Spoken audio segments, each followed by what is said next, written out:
নমস্কার বন্ধুরা, এসকেআর online YouTube চ্যানেলে তোমাদের প্রত্যেককে স্বাগত। এই ভিডিওটা অত্যন্ত গুরুত্বপূর্ণ। যারা তোমরা ডাব্লিউবিপি কনস্টেবল পরীক্ষায় বসতে চলছো 30শে নভেম্বর যারা তোমরা পরীক্ষায় বসতে চলছো, এই ভিডিওটা অত্যন্ত গুরুত্বপূর্ণ এবং প্রত্যেকেরই জন্য আমার তরফ থেকে রইল শুভকামনা। প্রত্যেকে সাকসেস হও, ভালো পরীক্ষা দাও, এটাই আশা করব। তো ভিডিওটা অত্যন্ত গুরুত্বপূর্ণ।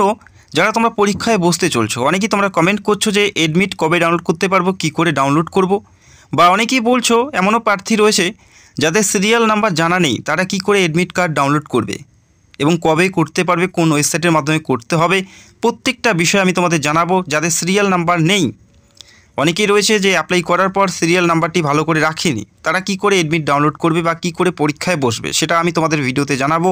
পাশাপাশি বিগত যে নিয়োগটি হয়েছে 20 এবং 21 শেষবার, এরপরে আর ডাব্লিউবিপি কনস্টেবলে নিয়োগ করা হয়নি, সেই নিয়োগের কাট অফ কত ছিল।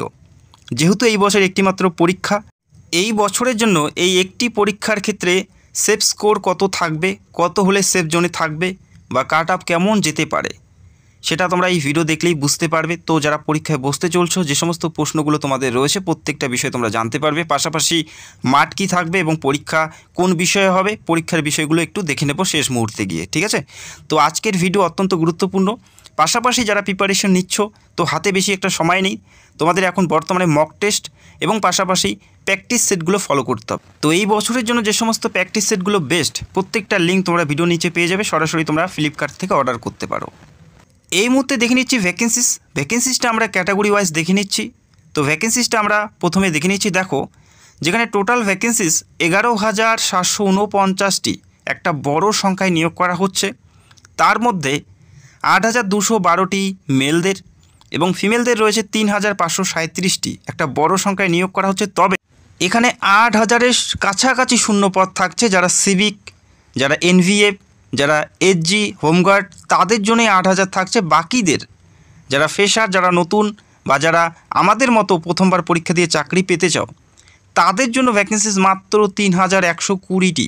বোঝা গেল অনেক কম ভ্যাকেন্সিস। 2020 এবং 21-এর তুলনামূলকভাবে অনেকটা ভ্যাকেন্সিস কম। বেশিরভাগ ভ্যাকেন্সিসে দেওয়া হয়েছে রিজার্ভেশনে, সিভিকদের দেওয়া হয়েছে, এনভিএফদের দেওয়া হয়েছে, এসজিদের দেওয়া হয়েছে। অর্থাৎ যারা ফ্রেশার তাদের ভ্যাকেন্সিস অনেকটাই কম। সেক্ষেত্রে এই বছর কিন্তু কম্পিটিশন অনেকটাই হাই থাকবে, ভ্যাকেন্সিস অনেক বেশি, তবে ফ্রেশারদের ভ্যাকেন্সিস অনেক কম। বোঝা গেল, যেখানে দেখতে পাচ্ছ ইউআর অর্থাৎ আনরিজার্ভদের ক্ষেত্রে মেলদের 840টি মাত্র শূন্যপদ, ফিমেলদের 360টি, যেখানে টোটাল 1200টি শূন্যপদ ইউআরদের ক্ষেত্রে। এসসি কাস্টের ক্ষেত্রে দেখো, ছেলেদের 672 এবং মেয়েদের 288, যেখানে 960টি মোট শূন্যপদ এসসি কাস্টের ক্ষেত্রে। এবং এসটি কাস্টের ক্ষেত্রে দেখো 168টি মেলদের এবং 72টি ফিমেলের, যেখানে 240টি মোট শূন্যপদ। পাশাপাশি ওবিসি এ এবং বি, যেখানে মেলদের 252টি করে শূন্যপদ এবং ফিমেলের রয়েছে 108টি করে শূন্যপদ, যেখানে 360টি শূন্যপদ থাকছে ওবিসি এ এবং ওবিসি বির ক্ষেত্রে। যেখানে অল ওভার 11,749টি শূন্যপদের মধ্যে 3,120টি শূন্যপদ রয়েছে ফ্রেশারদের জন্য, তোমাদের জন্য। বাকি 8,000 প্লাস শূন্যপদ থাকছে সিভিকদের জন্য। তো বুঝতেই পারছো, শুধুমাত্র 3,000 শূন্যপদের জন্য তোমাদের লড়াই করতে হবে। তো বুঝতেই পারছো কম্পিটিশন অনেকটাই হাই থাকবে, ভ্যাকেন্সিস অনেক বেশি অল ওভার। তবে যারা ফ্রেশার তাদের ক্ষেত্রে কিন্তু ভ্যাকেন্সিস অনেকটাই কম আগের বছরের তুলনামূলকভাবে। যেহেতু একটি মাত্র পরীক্ষা দিতে হচ্ছে 85 নম্বরে, সেই পরীক্ষার কাট অফ কত যেতে পারে ভিডিওটি দেখলেই তোমরা বুঝতে পারবে। কেননা আগের যে নিয়োগটি হয়েছে সেই নিয়োগের কাট অফটা আমরা পুরো দেখে নেব। তো ভিডিওটি দেখতে থাকো, প্রত্যেকটা বিষয় আমি ক্লিয়ার করে দেবো ভিডিওতে।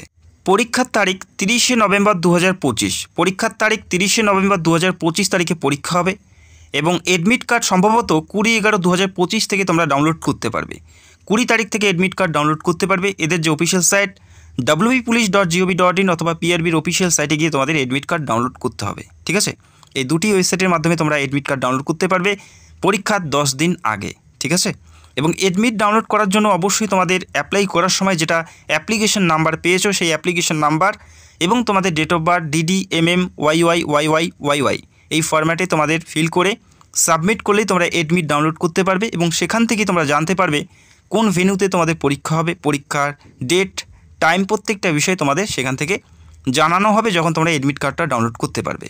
এবং অনেকেই রয়েছো এবং অনেকেই তোমরা কমেন্ট করছো যে অ্যাপ্লিকেশন ফর্ম হারিয়ে গেছে বা অ্যাপ্লাই করার পর অ্যাপ্লিকেশন নাম্বার মনে নেই বা নোট করে রাখেনি, তারা কি করে অ্যাপ্লিকেশন নাম্বার পাবে বা কী করে তারা অ্যাডমিট কার্ড ডাউনলোড করে পরীক্ষায় বসতে পারবে সেটাও আমি তোমাদের জানাবো। তো ভিডিওটি একটি লাইক করে দেবে এবং চ্যানেলটি নতুন হলে চ্যানেলটিকে সাবস্ক্রাইব করে রাখবে এবং তোমরা কোন জেলা থেকে ভিডিও দেখছো অবশ্যই কমেন্ট করে জানাবে। দেখো, অ্যাপ্লিকেশন নাম্বার ছাড়া তোমরা অ্যাডমিট কার্ড ডাউনলোড করতে পারবে না। যারা হারিয়ে ফেলেছো অবশ্যই তোমাদের অ্যাপ্লিকেশন নাম্বার বের করতে হবে, তারপরে তোমরা অ্যাডমিট ডাউনলোড করতে পারবে। তো কী করে করবে সেটা আমি তোমাদের দেখিয়ে দিচ্ছি।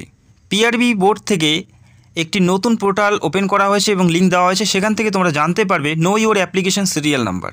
তোমাদের সিরিয়াল নাম্বারটা তোমরা জানতে পারবে এখান থেকেই, সেটার লিঙ্ক তোমরা ভিডিওর নিচে পেয়ে যাবে এবং তোমাদের অ্যাপ্লিকেশন স্ট্যাটাস চেক করতে পারবে।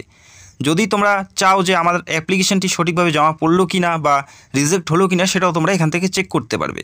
তো এখানে কি করতে হবে, তোমাদের যে ফোন নাম্বার দিয়ে তোমরা রেজিস্টার করেছো সেই ফোন নাম্বারটা এখানে এন্টার করতে হবে। অন্য কোনো ফোন নাম্বার দিলে হবে না। যে নাম্বার দিয়ে অ্যাপ্লাই করেছো সেই নাম্বার প্লাস তোমাদের ডেট অফ বার্থ এখানে মেনশন করে সার্চ করলেই তোমাদের অ্যাপ্লিকেশন নাম্বার চলে আসবে। তোমার ফোন নাম্বার, ইমেল অ্যাড্রেস, প্রত্যেকটা বিষয় তোমরা এখান থেকে দেখতে পারবে। তো এখানে তোমাদের ফোন নাম্বার এবং তোমাদের ডেট অফ বার্থ মেনশন করে সার্চ করলেই তোমাদের অ্যাপ্লিকেশন সিরিয়াল নাম্বার পাশাপাশি প্রত্যেকটা ডিটেলস তোমরা এখান থেকে শো করতে পারবে এবং সেখান থেকেই তোমরা সেই নাম্বারগুলো কপি করে বা সেভ করে তোমরা অ্যাডমিট কার্ড ডাউনলোড করতে পারবে। তো আশা করি তোমরা বুঝতে পারলে। লিঙ্ক তোমরা ভিডিও নিচে পাবে। যাদের অ্যাপ্লিকেশন নাম্বার হারিয়ে গেছে তারা এভাবেই অ্যাপ্লিকেশন নাম্বারটি বের করে তারপরে তোমাদের অ্যাডমিট ডাউনলোড করতে হবে। বোঝা গেল? এবং শেষ মুহূর্তে আমি তোমাদের আরও একবার জানাচ্ছি ফিজিক্যাল মেজারমেন্ট এবং ফিজিক্যাল এফিসিয়েন্সি টেস্ট এবং পরীক্ষা কী কী থাকবে। অনেকেই জানে না এখনও, অনেকেই কমেন্ট করে। তো যার কারণে কিন্তু এই বিষয়টা আমি এই ভিডিওতে অ্যাড করে নিলাম। যেখানে দেখো, এখানে অ্যাপ্লাই করার জন্য মেল প্রার্থীদের হাইট থাকতে হবে 167 সেন্টিমিটার। এটা কিন্তু মিনিমাম, এর থেকে কম হলে তোমরা কিন্তু এখানে কোয়ালিফাই করতে পারবে না। 167 সেন্টিমিটার মিনিমাম হাইট। পাশাপাশি ওজন থাকতে হবে 57 কেজি। ওজন থাকতে হবে 57 কেজি। 167 সেন্টিমিটার হাইট এবং ওজন থাকতে হবে 57 কেজি এবং চেস্ট থাকতে হবে 78 থেকে 83 সেন্টিমিটার। 78 সেন্টিমিটার নর্মালি এবং ফুলিয়ে 83 সেমি করতে হচ্ছে অল প্রার্থীদের ক্ষেত্রে, মেলদের। ঠিক আছে? এবং গোর্খা, গারোয়ালিস, রাজবংশী এবং সিটুল ট্রাইব যারা রয়েছে তাদের ক্ষেত্রে দেখো, তাদের ক্ষেত্রে হাইট থাকতে হবে 160 সেন্টিমিটার, 160 সেন্টিমিটার থাকতে হচ্ছে যারা গোর্খা, গারোয়ালিস, রাজবংশী এবং সিটুল ট্রাইব। বোঝা গেল? এটা মিনিমাম হাইট, এর থেকে কম হলে তোমরা কোয়ালিফাই করতে পারবে না। যারা গোর্খা, গারোয়ালিস, রাজবংশী এবং সিটুল ট্রাইব রয়েছে 160 সেন্টিমিটার, ওজন থাকতে হবে 53 কেজি, চেস্ট থাকতে হবে 76 থেকে 81 সেন্টিমিটার। বোঝা গেল? এটা হচ্ছে মেল প্রার্থীদের দেখতে পেলে। পাশাপাশি ফিমেলদের যেটা থাকতে হবে 160 সেন্টিমিটার হাইট থাকতে হবে, 49 কেজি ওজন থাকতে হবে। পাশাপাশি যারা গোর্খা, গারোয়ালিস, রাজবংশী এবং সিটুল ট্রাইব অর্থাৎ এসটি প্রার্থী তাদের থাকতে হবে 152 সেন্টিমিটার হাইট এবং ওজন থাকতে হবে 45 কেজির মধ্যে। তাহলেই কিন্তু তোমরা এখান থেকে কোয়ালিফাই করতে পারবে, আদারওয়াইজ এখান থেকে কোয়ালিফাই করতে পারবে না। এরপরে মাঠ কী থাকবে সেটাও তোমরা দেখে নাও। মেল প্রার্থীদের যেটা থাকবে 1600 মিটার রান। মেল প্রার্থীদের 1600 মিটার রান, তারা সময় পাবে 6 মিনিট 30 সেকেন্ড। এই 6 মিনিট 30 সেকেন্ডে এই নির্দিষ্ট ডিস্টেন্স 1600 মিটার কমপ্লিট করতে হবে মেলদের।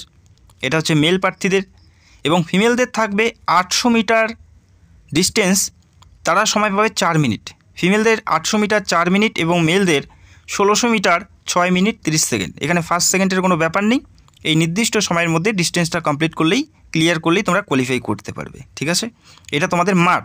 তবে পরীক্ষার পরেই কিন্তু মাঠ থাকবে, পরীক্ষার আগে মাঠ থাকবে না। প্রথমে তোমাদের পরীক্ষা, তারপরে মাঠ থাকবে। যে পরীক্ষা তোমাদের দিতে হচ্ছে, দেখো একটা মাত্র পরীক্ষা দিতে হচ্ছে, এখানে পিলি বা মেনের কোনো ব্যাপার নেই।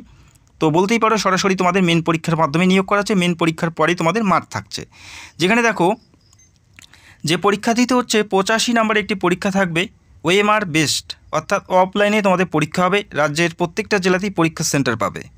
এমসিকিউ টাইপের পরীক্ষা, প্রশ্নপত্র থাকবে যেখানে প্রত্যেকটা প্রশ্নের মানে 1 করে থাকবে এবং 1/4 হিসেবে নেগেটিভ মার্কিং, অর্থাৎ 4টা ভুল উত্তরের জন্য তোমাদের 1 নাম্বার কেটে নেওয়া হবে। বোঝা গেল?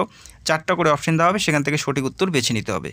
Question paper will be set in 2 language, যেখানে বেঙ্গলি এবং নেপালি ভাষাতে প্রশ্নপত্র তোমরা পাবে।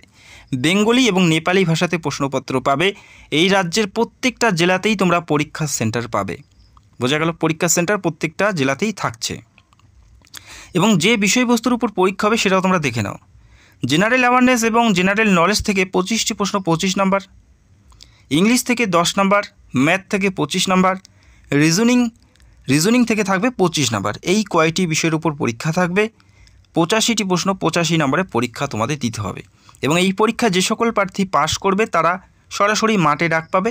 মাঠ কোয়ালিফাই করার পর থাকবে ইন্টারভিউ। বোঝা গেল? তো এই ভিত্তিতে তোমাদের নিয়োগ করা হচ্ছে। আর অবশ্যই আর কি বলা আছে আমি তোমাদের জানাচ্ছি।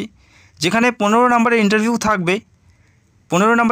থাকবে সেখানে অবশ্যই ability to speak, read and right in Bengali or Nepali, অর্থাৎ বাংলায় বলতে, পড়তে এবং লিখতে জানতে হবে।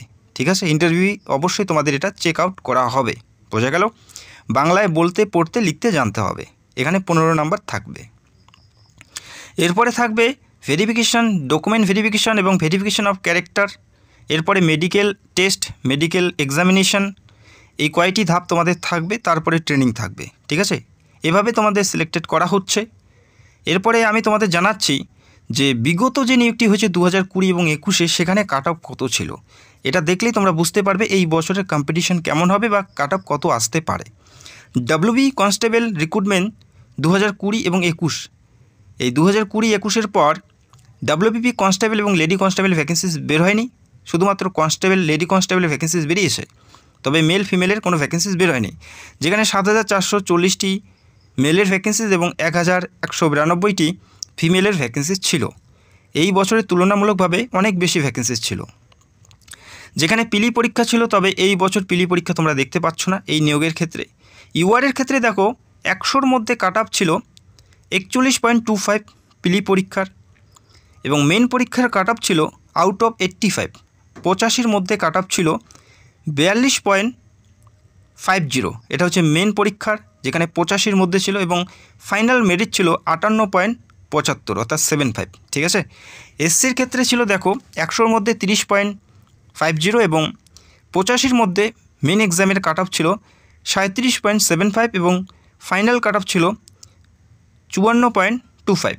ঠিক আছে, এবং এসটি প্রার্থীদের দেখো, এসটি প্রার্থীদের ছিল আউট অফ 100-র মধ্যে 24.50 এবং মেন এক্সামের কাট অফ ছিল 31.75 এবং ফাইনাল যে কাট অফ ছিল সেটা ছিল 46.85। এবং ওবিসি এর ক্ষেত্রে দেখো, ওবিসি এর ক্ষেত্রে 30.75 ছিল 100-র মধ্যে কাট অফ, এবং 85-র মধ্যে কাট অফ ছিল 36.25 এবং ফাইনাল কাট অফ ছিল 52.92। এবং ওবিসি বির ক্ষেত্রে দেখো 37.25 ছিল পিলি পরীক্ষার, এবং মেন পরীক্ষার 40.50 এবং ফাইনাল মেরিট ছিল 57.25। এটা হচ্ছে ফাইনাল কাট অফ।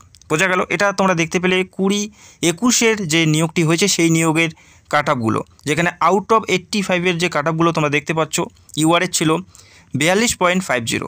ঠিক আছে, তো সেই বছর ভ্যাকেন্সিজ অনেকটাই বেশি ছিল তুলনামূলকভাবে, তবে এই বছরে অ্যাপ্লিকেশনের সংখ্যা অনেকটাই বেশি, 10 লাখের কাছাকাছি অ্যাপ্লিকেশনের সংখ্যা দাঁড়িয়েছে এই বছরের ক্ষেত্রে। তবে প্রার্থী বাছাইয়ের জন্য শুধুমাত্র এই মেন পরীক্ষার মাধ্যমে প্রার্থী বাছাই হচ্ছে। এর আগে যে সমস্ত নিয়োগগুলো হয়েছে পিলি পরীক্ষার মাধ্যমে প্রার্থী বাছাই হয়েছিল, তারপরে মাঠের মাধ্যমে প্রার্থী বাছাই হয়েছিল। তবে প্রথমে যেহেতু মেন পরীক্ষা হচ্ছে, প্রার্থী বাছাই শুধুমাত্র সেই পরীক্ষার মাধ্যমেই হচ্ছে। সেক্ষেত্রে বলাই যেতে পারে যে এই বছর যে পরীক্ষাটা দেবে সেই পরীক্ষার কাট অফ অনেকটাই বেশি থাকবে, কেননা প্রার্থী বাছাইয়ের জন্য কোনো পিলি পরীক্ষা হয়নি বা কোনো মাঠ হয়নি, প্রথমেই পরীক্ষাই হচ্ছে। সেক্ষেত্রে যারা অ্যাপ্লাই করেছে, যাদের অ্যাপ্লিকেশন সঠিকভাবে জমা পড়েছে, তারা প্রত্যেকেই পরীক্ষা দেবে। সেক্ষেত্রে অবশ্যই কাট অফ অনেকটাই বেশি যাওয়ার সম্ভাবনা রয়েছে। ইউআর, এসসি, এসটি, ওবিসি প্রত্যেকেরই কাট অফ অনেকটাই বেশি যাবে। তো আশা করি তোমরা বুঝতে পারলে 50-এর নিচে কোনো ধরনের কাট অফ কিন্তু থাকবে না, এটা কিন্তু আমি তোমাদের বলতে পারি। আর বাকিটা অবশ্যই তোমাদের মতামত তোমরা জানাবে। যেহেতু পরীক্ষা হয়নি, কোশ্চেন পেপার এখনও বের হয়নি, তো কাট অফ বলা সম্ভব হবে না। তো একটা আন্দাজ আমরা করতেই পারি বিগত নিয়োগ অনুসরণ করে, কেননা এর আগে যে নিয়োগটি হয়েছে ভ্যাকেন্সিস অনেক বেশি ছিল। ঠিক আছে, এই বছর যেহেতু ভ্যাকেন্সিস কম এবং প্রার্থী বাছাইয়ের জন্য কোনো পিলি পরীক্ষা হচ্ছে না, সেক্ষেত্রে বলাই যেতে পারে 50-এর উপরে তোমাদের নাম্বার তুলতেই হবে সেফ স্কোর হিসাবে। তো আশা করি তোমাদের বোঝাতে পারলাম। তোমাদের মতামতগুলো অবশ্যই জানাবে, তোমরা কোন ক্যাটাগরি থেকে বিলং করো এবং তোমাদের অনুযায়ী তোমাদের মতে কত কাট অফ আসতে পারে ক্যাটাগরি ওয়াইজ অবশ্যই তোমরা কমেন্ট করে জানাবে। এডমিট ডাউনলোড করার সময় যদি কারো কোনো সমস্যা হয় সেটাও তোমরা কমেন্ট করবে, আমি অবশ্যই তোমাদের প্রসেসটি স্টেপ বাই স্টেপ তোমাদের দেখিয়ে দেবো। যারা চ্যানেলে নতুন দর্শক, চ্যানেলটাকে সাবস্ক্রাইব করে রাখবে। তো ভিডিওটি দেখার জন্য অসংখ্য ধন্যবাদ। Thank you so much.